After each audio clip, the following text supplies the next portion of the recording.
ఇప్పుడు మేము అమెరికాలో ట్రైన్ చేసేటప్పుడు ఈ ఆండ్రాలజీ సబ్జెక్ట్ ఏంటి, ఇది పురుషులకు, వయసు మళ్ళిన పురుషులకు న్యాచురల్గా వచ్చే ఇబ్బందులకు ట్రీట్ చేస్తున్నాము. ఇలాంటిది అమెరికాలో నిజంగా వర్తిస్తుందా లేదా, ప్రజలు దీన్ని ఆదరిస్తారా లేదా, ప్రజలు ఆ లెవెల్ ఆఫ్ స్టాండర్డ్స్కి వెళ్తారా లేదా, ఇది ట్రైనింగ్ అంతా కూడా మన కోసమే చేసుకోవడం తప్పితే సమాజానికి ఉపయోగపడుతుందా. మన సమాజం కన్జర్వేటివ్ సొసైటీ అమెరికాతో కంపేర్ చేస్తే, కాబట్టి ఇంత కన్జర్వేటివ్ సొసైటీలో ఈ సబ్జెక్టు ప్రాచుర్యం పొందుతుందా లేదా, మరి ఆ విధంగా మన ప్రజల్ని ఆకట్టుకోగలుగుతామా లేదా. ఎందుకంటే మేము ఏం చదువుకున్నా సరే, ఎంత గొప్ప డిగ్రీస్ చేసినా సరే, ప్రజల కోసం చేసి లోక కళ్యాణం కోసమే ఉంది మెడికల్ సైన్స్.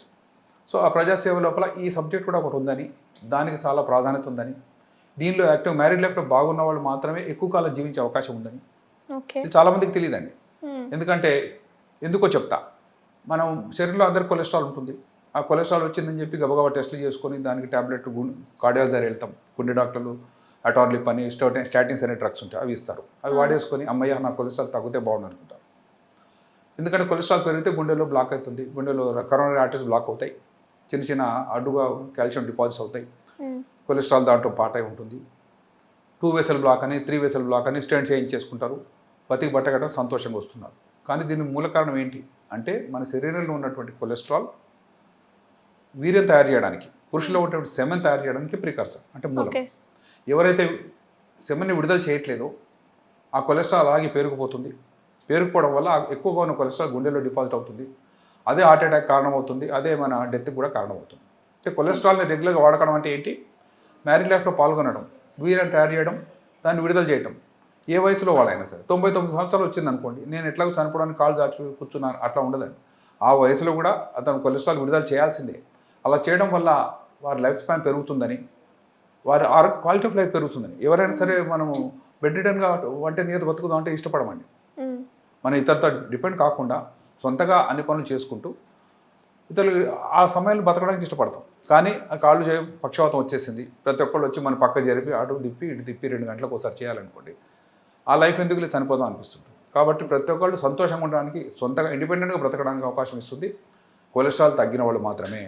కొలెస్ట్రాల్ తగ్గడం కారణం ఏంటి అంటే, రెగ్యులర్గా వీర్యం విడుదల కావడం. ఆ వీర్యం విడుదల చేయడం ఎట్లా అంటే, మ్యారీడ్ లైఫ్లో పార్ట్నర్ కూడా మనం ఎడ్యుకేట్ చేయడం, వారికి కౌన్సిలింగ్ ఇవ్వడం.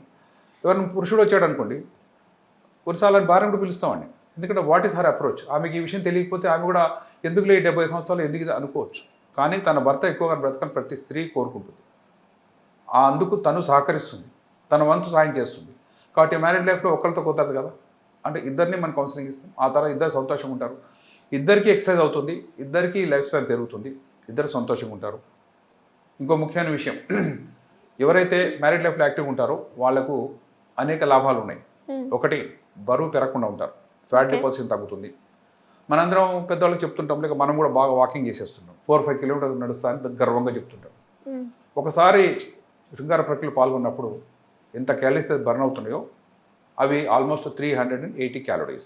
వాకింగ్ చేయడం వల్ల ఎన్ని క్యాలరీస్ బర్న్ అవుతున్నాయంటే less than 300. అంటే వాకింగ్ కంటే కూడా ఈ ప్రక్రియ అనేది ఎక్కువ క్యాలరీస్ బర్న్ చేయగలుగుతుంది. అందువల్ల బాడీ వెయిట్ కంట్రోల్లోకి వస్తుంది.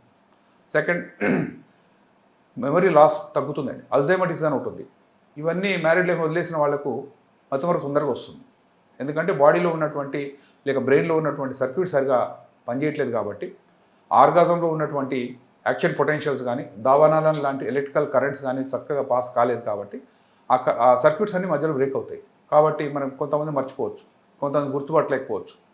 సో మెమరీ లాస్ రాకుండా, అల్జైమర్ డిసీజ్ రాకుండా, ఓవర్ వెయిట్ కాకుండా, ఇంకొకటి ఓవర్ వెయిట్ అయితే ఏమవుతుంది, జాయింట్ పెయిన్స్ వస్తాయి, ఆస్టియోఆర్థరైటిస్ అంటే కాళ్ళు నొప్పులు, మోకాళ్ళ నొప్పులు మెయిన్గా. ఇది సపోర్టింగ్ ఎంటైర్ బాడీ వెయిట్. మనందరికీ తెలుసు, ఎవరో ఒకరు మన ఇళ్ళలో నీ జాయింట్ రిప్లేస్మెంట్ చేసుకున్నారు, వాళ్ళు ఓవర్ వెయిట్గా ఉన్నారు కొన్ని సంవత్సరాలుగా, అది విషయం మనం పెద్దగా మాట్లాడుకోం.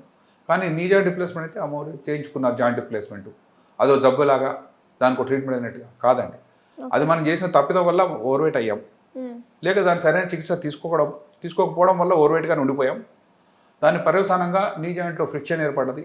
ఆ ఫ్రిక్షన్ ఆ బాడీ వెయిట్ తట్టుకోలేక అది విరిగింది, లేక క్రాక్ ఇచ్చింది. ఇక ఆ నొప్పి తట్టుకోలేక మనం ఆపరేట్ చేయించుకున్నాం.